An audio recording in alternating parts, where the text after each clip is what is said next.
ಗದಗ ಬಟಗೇರಿಯ ಬಡ್ಡಿ ಬಕಾಸುರ ಮಿಸ್ಕಿನ್ ಯಲ್ಲಪ್ಪ ಮತ್ತೊಂದು ಅಟ್ಟಹಾಸ ಬಯಲು.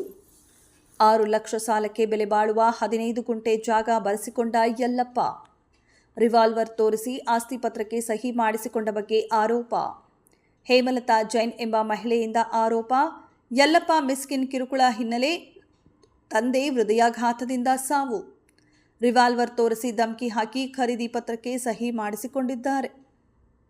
ವ್ಯಾಪಾರಸ್ಥ ಯಲ್ಲಪ್ಪ ಮಿಸ್ಕಿನ್ ಹಿನ್ನೆಲೆ ಕಳೆದ ತಿಂಗಳ ಬಡ್ಡಿ ಬಕಾಸುರ ಯಲ್ಲಪ್ಪ ಮಿಸ್ಕಿನ್ ಮನೆ ಮೇಲೆ ದಾಳಿ ನಡೆದಿತ್ತು. ಪೊಲೀಸರ ದಾಳಿ ವೇಳೆ ಸುಮಾರು 5 ಕೋಟಿ ಹಣ, ಕೆಜಿ ಚಿನ್ನ ವಶಪಡಿಸಿಕೊಂಡಿದ್ದಾರೆ. ಈಗ ಒಂದೊಂದಾಗಿ ಬಡ್ಡಿ ಬಕಾಸುರ ಯಲ್ಲಪ್ಪ ಮಿಸ್ಕಿನ್ ಅಟ್ಟಹಾಸಗಳು ಬಯಲಿಗೆ ಬರುತ್ತಿವೆ. ಸರ್ಕಾರದ ಸುಗ್ರೀವಾಜ್ಞೆ ಬಳಿಕ ಧೈರ್ಯದಿಂದ ಹೋರಾಟಕ್ಕಿಳಿದ ಮಹಿಳೆಯರು, ಅನ್ಯಾಯದ ವಿರುದ್ಧ ಹೋರಾಟಕ್ಕೆ ನಿಂತ ಕುಟುಂಬ. ಹೀಗಿರುವ ಬೆಲೆಗೆ ನಮ್ಮ ಜಾಗ ಖರೀದಿ ಮಾಡಿಸಿಕೊಡಿ ಅಂತ ಮನವಿ ಮಾಡಿರೋ ಮಹಿಳೆಯರು.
ವಿಜಯಣ್ಣ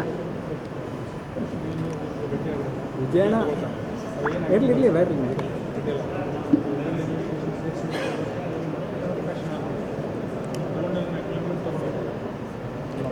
ತಿಂಗಳು ಫೆಬ್ರವರಿ ಮೊದಲ ಮತ್ತು 2ನೇ ವಾರದಲ್ಲಿ ಕೆಲವು ರೇಡ್ ಕೇಸ್ಗಳನ್ನು ಮಾಡಿದ್ವಿ. ಕೆಲವು ಪ್ರಕರಣಗಳನ್ನು ಕೂಡ ದಾಖಲೆ ಮಾಡಿಕೊಂಡು ತನಿಖೆ ಮಾಡಿದ್ವಿ.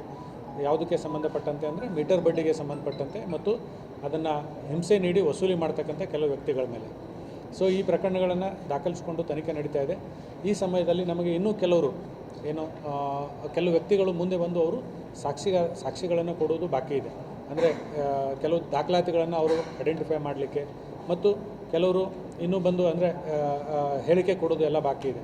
ಅದೇ ರೀತಿ ಇನ್ನೂ ಕೆಲವರು ತಮ್ಮ ಹವಾಲುಗಳನ್ನು ಹೇಳ್ತಾಯಿದ್ರು, ಈ ಥರ ಆಗಿದೆ, ನಮಗೆ ತೊಂದರೆ ಆಗಿದೆ ಅಂತ. ಆ ನಿಟ್ಟಿನಲ್ಲಿ ಇವತ್ತು ನಾವು ಒಂದು ಪ್ರೆಸ್ ನೋಟನ್ನು ಕೊಟ್ಟು ಎಲ್ಲ ಸಂಬಂಧಪಟ್ಟ ಏನು ಕೇಸಲ್ಲಿ ಸೀಸ್ ಮಾಡಿದ್ವಿ ಆ ಪ್ರಾಪರ್ಟಿನ ಇವತ್ತು ಇಲ್ಲಿ ಇಟ್ಕೊಂಡು ನಮ್ಮ ತನಿಖಾಧಿಕಾರಿಗಳು ಇಲ್ಲಿ ಹಾಜರಿರ್ತಾರೆ. ಯಾರಾದರೂ ಬಂದು ಅವ್ರದ್ದು ಯಾವುದಾದ್ರೂ ದಾಖಲಾತಿಗಳನ್ನು ಐಡೆಂಟಿಫೈ ಮಾಡೋದಿದ್ದರೆ ಅಥವಾ ಅವರ ಅಹವಾಲನ್ನು ನೀಡೋದಿದ್ದರೆ ಅಥವಾ ಅವರ ಹೇಳಿಕೆಗಳನ್ನು ನೀಡೋದಿದ್ದರೆ ಅವ್ರು ಕೊಟ್ಟರೆ ಅದನ್ನು ತನಿಖೆಯಲ್ಲಿ ಪರಿಗಣನೆ ಮಾಡಿಕೊಂಡು ಮತ್ತೆ ತನಿಖೆ ಮುಂದುವರಿಸಲಿಕ್ಕೆ ಒಂದು ಅವಕಾಶ ಸಿಗ್ತದೆ. ಆ ನಿಟ್ಟಿನಲ್ಲಿ ಆ ಪ್ರಕರಣಗಳ ಎಲ್ಲ ಒಂದು ವಶಪಡಿಸಿಕೊಂಡ ಮುದ್ದೆಮಾಲು ಇದೆ, ಸ್ವತ್ತುಗಳಿದೆ, ಅದನ್ನು ಸಂಬಂಧಪಟ್ಟ ತನಿಖಾಧಿಕಾರಿಗಳ ಜೊತೆಗೆ ಇವತ್ತು ಈ ನಮ್ಮ ಪೊಲೀಸ್ ಭವನದಲ್ಲಿ ಅದನ್ನು ಜೊತೆಗೆ ಇಟ್ಕೊಂಡು ತನಿಖಾಧಿಕಾರಿಗಳು ಹಾಜರಿದ್ದಾರೆ. ಸಾರ್ವಜನಿಕರಲ್ಲಿ ನಮ್ಮದು ಒಂದು ವಿನಂತಿ ಇದೆ, ಈ ಸಂಬಂಧಪಟ್ಟಾಗೆ ತಾವೇನಾದರೂ ತಮ್ಮ ಗ್ರೀವೆನ್ಸಸ್ ಇದ್ದರೆ ಬಂದು ಇಲ್ಲಿ ಹೇಳ್ಕೋಬೇಕಂತ ನಾನು ಕೇಳ್ಕೊತೀನಿ. ಸರ್, ಇದುವರೆಗೆ ಎಷ್ಟು ಬಡ್ಡಿ ದಂಧೆಕೋರರ ಮೇಲೆ ದಾಳಿ ಆಗಿದೆ ಸರ್? ಈಗ ನಾವು ಅಂದರೆ ಒಂದು ಸ್ಲಾಟ್ ಏನು ನಾವು ಆವಾಗ ರೇಡ್ ಮಾಡಿದ್ವಿ, ರಿಜಿಸ್ಟರ್ ಮಾಡಿದ್ವಿ, ಒಟ್ಟು ನಾವು 10 ಪ್ರಕರಣಗಳನ್ನು ದಾಖಲೆ ಮಾಡಿದ್ದೀವಿ. 10 ಪ್ರಕರಣಕ್ಕೆ ಸಂಬಂಧಪಟ್ಟಂಗೆ ಇದಿದೆ. ಯಾಕಂದರೆ ಅದರಲ್ಲಿ ನಮ್ಮದು ಡಾಕ್ಯುಮೆಂಟ್ಸ್ ಯಾವುದಾದ್ರಲ್ಲಿ ಸೀಸ್ ಆಗಿತ್ತಲ್ಲ. ಸೊ ಈಗ ಸಪೋಸ್ ಒಂದು ಬ್ಲ್ಯಾಂಕ್ ಚೆಕ್ ಸಿಕ್ಕಿದೆ, ಚೆಕ್ ಯಾರ್ದು ಅಂತ ನಮಗೆ ಗೊತ್ತಾಗಬೇಕು. ನಾವು ಬ್ಯಾಂಕಿಂದ ಪ್ರೊಸೆಸ್ ಮಾಡ್ತಾಯಿದ್ದೀವಿ, ಬಟ್ ಅವರಾಗೆ ಬಂದು ಐಡೆಂಟಿಫೈ ಮಾಡಿದ್ರೆ ನಮಗೆ ಇನ್ನೂ ಈಸಿ ಆಗ್ತದೆ, ನಮಗೆ ಇದಾಗುತ್ತೆ. ಇಲ್ಲ ನಾವು ಆ ಬ್ಯಾಂಕಿಗೆ ಬರಬೇಕು, ಕರೆಸ್ಪಾಂಡೆನ್ಸ್ ಮಾಡಬೇಕು, ಬರಲಿಕ್ಕೆ ಸಮಯ ತೊಗೊಳ್ತೀವಿ, ಸ್ಪೀಡಿ ಇನ್ವೆಸ್ಟಿಗೇಷನ್ ಮಾಡಲಿಕ್ಕೆ ಸ್ವಲ್ಪ ಕಷ್ಟ ಆಗ್ತದೆ. ಆದ್ದರಿಂದ ಅವರಾಗೆ ಯಾರಾದರೂ ಮುಂದೆ ಬಂದು ನಮಗೆ ಇಲ್ಲ ನಮ್ಮದು ಇದು ದಾಖಲಾತಿದೆ, ನಮಗಿದು ಸಂಬಂಧಪಟ್ಟ ದುಡ್ಡಿದೆ ಅಂತ ಏನಾದರೂ ಹೇಳಿದರೆ ಅವರು ಅದಕ್ಕೆ ಸೂಕ್ತವಾದ ದಾಖಲಾತಿಗಳನ್ನು ಕೊಟ್ಟರೆ ನಮಗೆ ಅವ್ರನ್ನ ಅಂದರೆ ಬೇಗ ತನಿಖೆ ಚುರುಕುಗೊಳಿಸಲಿಕ್ಕೆ ಅನುಕೂಲ ಆಗ್ತದೆ. ಆ ದೃಷ್ಟಿಯಿಂದ ನಾವೊಂದು ಇದೊಂಥರ ಓಪನ್ ಇನ್ವಿಟೇಷನ್ ಎಲ್ಲರಿಗೂ ಸಾರ್ವಜನಿಕರಿಗೆ ಒಂದು ಓಪನ್ ಇನ್ವಿಟೇಷನ್. ಇನ್ನು ಕೆಲವ್ರಿಗೆ ಏನಾದರೂ ನಂದು ಹೋಗಿತ್ತು ದಾಖಲಾತಿ, ನನಗೆ ಅವರು ವಾಪಸ್ ಕೊಟ್ಟಿಲ್ಲ ಅನ್ನೋಂಥವ್ರು ಹಂಗಿದ್ರು ಅವರು ಕೂಡ ಬಂದು ಹೇಳಿದ್ರೆ ಅದ್ರ ಬಗ್ಗೆ ಕೂಡ ನಮ್ಮಲ್ಲಿ ಇರ್ತಕ್ಕಂಥ ಲಭ್ಯವಿರೋ ದಾಖಲಾತಿಗಳನ್ನ ಪರಿಶೀಲನೆ ಮಾಡಿ.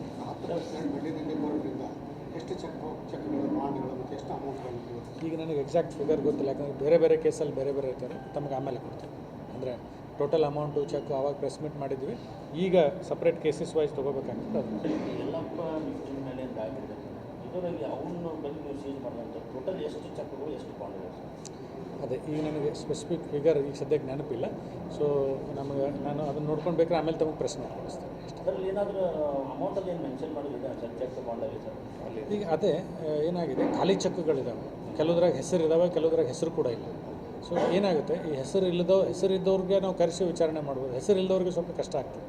ಅದಕ್ಕೆ ಅಂಥವ್ರು ಯಾರಾದರೂ ಚೆಕ್ಗಳು ನಾವು ಕೊಟ್ಟಿದ್ವಿ, ನಮಗೆ ನೀವು ಏನೋ ಇಂಥ ಚೆಕ್ ನಮ್ಮದೇ ಅಂತ ಮುಂದೆ ಬಂದರೆ ನಮ್ಮ ತನಿಖೆಗೆ ಹೆಲ್ಪ್ ಆಗ್ತದೆ.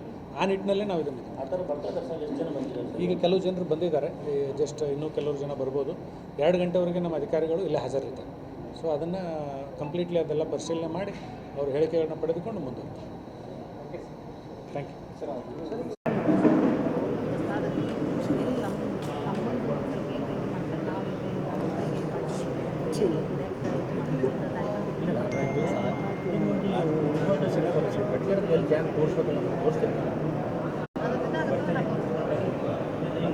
ತಂದೆ ಹೆಸರೇನು?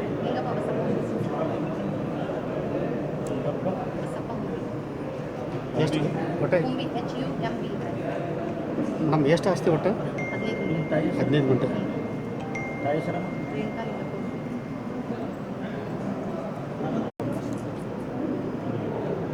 ನಿಮ್ಮ ಹೆಸರು? ಜೈನ್. ಏನೇ ಆಗಿದ್ದೇನೆ ರೀ 15 ಗುಂಟೆ ಏನೇ ಆಗಿಲ್ಲ. 10 ಲಕ್ಷ ರೂಪಾಯಿ ರೇಟ್ ಅಂದ್ರೆ ಮಿನಿಮಮ್ ಅಲ್ಲಿ ಅಲ್ರಿ ಈಗ ನಾನು ಎಷ್ಟು ಕಾಂಟ್ಯಾಕ್ಟ್ ಮಾಡಿದ್ದೀನಿ ಸರ್ ಹೆಂಗೆ ಬಾಲಾಜಿ ಟೆಂಪಲ್ ಏನೋ ನೋಡಿ ಕೆಲಸ ನಡೆಸಿರೋದ್ರಿಂದ ನಾಯಕರು ಹೊರಗೆ ಬರಕ್ಕೆ ಮಿಡ್ಲ್ ಫ್ಯಾಮಿಲಿಯವ್ರು ಹೊರಗೆ ಬರಕ್ಕೆ ಭಯ ಪಡೋ ಅಂತಾರೆ. ಯಾಕಂದ್ರೆ ಮರ್ಯಾದಿಗೆ ಅಂತ ಹೇಳಿ ಅಲ್ರಿ ಯಾರು ಆಚೆ ಬರ್ತಾ ಇಲ್ಲ. ನೀವು ಭಾಳದವ್ರು ನಾವು ಜೀವನದ ಇರಲಿಲ್ಲ ಅಂದ್ರೆ ಆಸ್ತಿ ತಗೊಂಡು ಏನು ಮಾಡ್ತೀವಿ? ಭಯ ಈಗ ನಿಮ್ಗೆ ಏನಾದ್ರು ಬೇಕಂದ್ರೆ ರಿವಾಲ್ವರ್ ಇಟ್ಕೊಂಡು ಮುಂದೆ ಮುಂದಿಟ್ಟು ಸೈ ಮಾಡಿಸ್ತಾರೆ. ಏನಂತ ಇಟ್ಕೊಂಡಿರ್ತಾರೆ ಏನು ಇವರವರು ಇಟ್ಕೊಂಡ್ಬಿಟ್ಟು ಸೈಡ್ ಇಡ್ತಾರೆ. ಸೈಡ್ ಇಟ್ಟು ಮಗ ಮತ್ತು ಕೆಲವರು ಸುಶೀಲ್ ಶೆಟ್ಟರ್, ಅಶೋಕ್ ಬಾಕಡೆ, ಕೆಲವರು ಹಿಂದೆ ಸಪೋರ್ಟಿಗೆ ಗುಂಡಗಳು ಇರ್ತಾರೆ. ಗುಂಡಗಳು ಇಟ್ಟು ಆಸ್ತಿ ಪೇಪರ್ ಕೊಡ್ತಾರೆ, ಸೈ ಮಾಡಿ ಖಾಲಿ ಕೊಡ್ತಾರೆ. ಮಾಡಲೇಬೇಕು ಸರ್. ನಾನು ಮಾಡಿ ಇಲ್ಲ ಎಲ್ಲ ಏನಾರು ಮಾಡ್ತಾರೆ ಅದಕ್ಕೆ ಅಷ್ಟು ಮಂದಿ ಗುಂಡಗಳು ಅಷ್ಟು ಮಂದಿ ಹೆದರ್ಸಿದ್ರು. ಈಗ ನಾವು ಅವ್ರ ಆಫೀಸ್ಗೆ ಹೋಗೇ ಬಿಟ್ಟಿದ್ದೆ.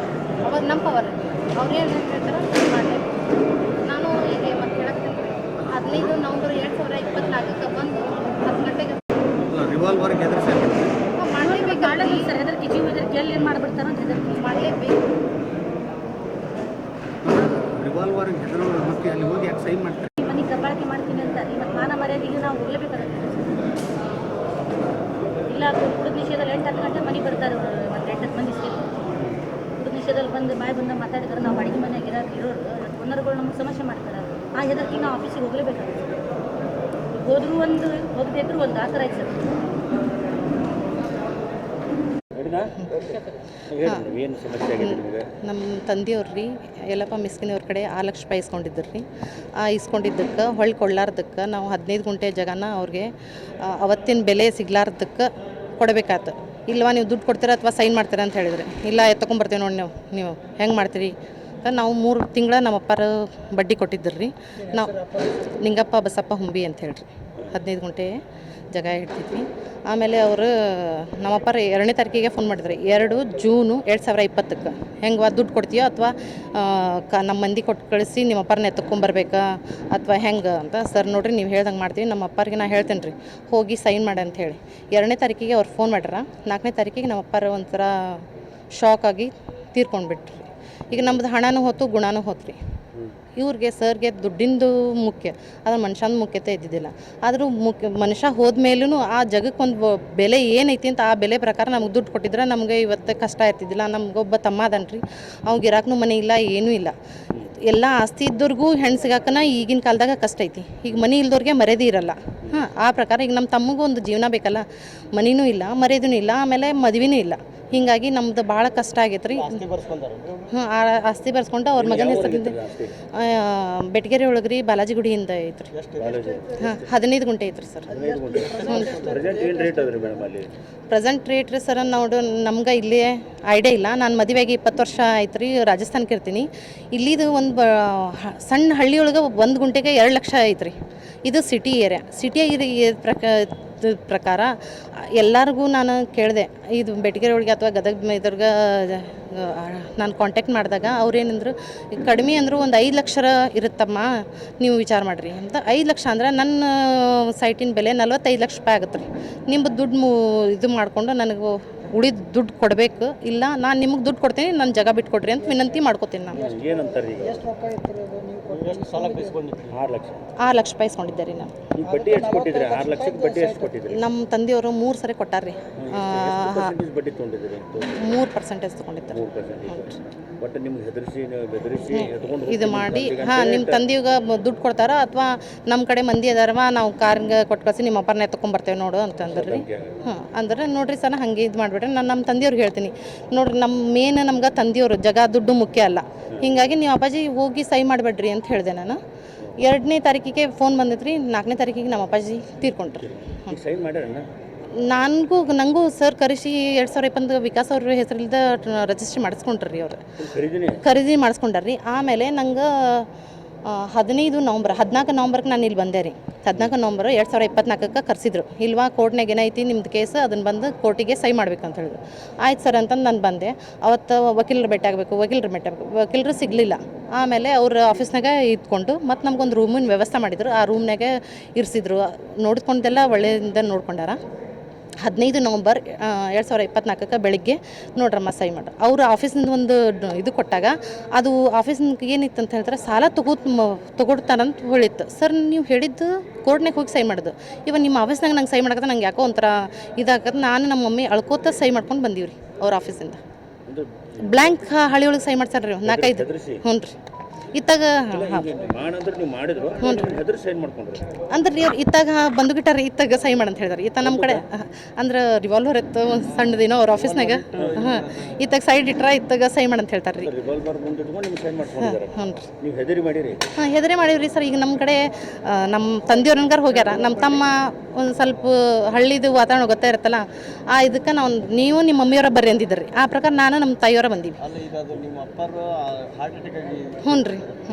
ಯಾಕಾದ್ರೆ ಯಾವುದೋ ಒಂದು ಮನುಷ್ಯಾಗ ನಂದು ಇದ್ದಿದ್ದೆಲ್ಲ ಆಸ್ತಿ ಹೋಗ್ಬಿಡ್ತೈತಲ್ಲ, ನಮ್ಮ ಪಿತ್ರಾಜ್ಯದ ಆಸ್ತಿ ಮಾಡ್ಕೊಂಡು ಇದು ಬೆಟಗೇರಿ ಒಳಗೆ ಹಿಡ್ದಿದ್ರಿ ನಾವು.